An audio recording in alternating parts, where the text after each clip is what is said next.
Good morning, Minneapolis, St. Paul. I'm Dr. Jennifer Harrington, a board certified plastic and reconstructive surgeon.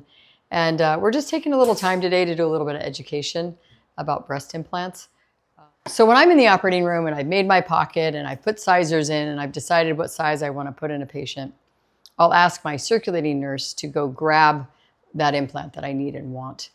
So I don't ever do a predetermined sizing. I sort of size on the table as it looks, which I think is the most accurate way that I can do it and, greet and accomplish what my patients want. So my circulating nurse, of course, at this time I'm gowned and gloved and masked and have a headlight on and the whole bit, but she'll come in and she'll have gotten it out of our implant storage area and she'll go over the sizing with me and she'll go over the expiration date with me.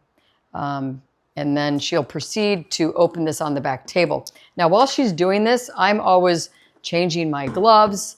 I'm making sure that my pocket is really dry.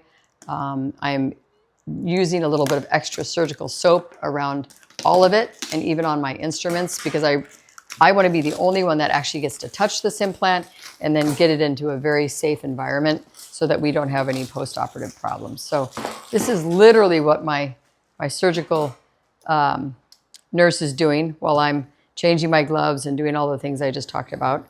She uses these set of scissors, and I oftentimes see them, really struggling. But this comes with a lot of information, and then she'll take this out. A lot of this information here is going into your chart. So she'll be stickering your chart with this. But then she will, after I've turned around, and I'm going to grab it because I'm the only one who's touching anything. She'll open it up like this, and then she'll hand it to me like this. And then I am literally sterile gloves. I'm taking it out of here. And oftentimes she'll kind of jiggle it because they can kind of get stuck in this little plastic. So I will gently take this out and I'm now going to move it back to my back table. This is actually the back table, but it's covered up with sterility and all that stuff. And I, with my new clean gloves, will open this up.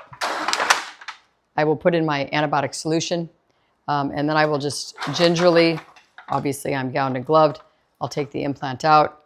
I will check the information that was noted on the box, and then I'll go ahead and very sterilely, without anybody else touching anything, put it into my pocket. So that's the process.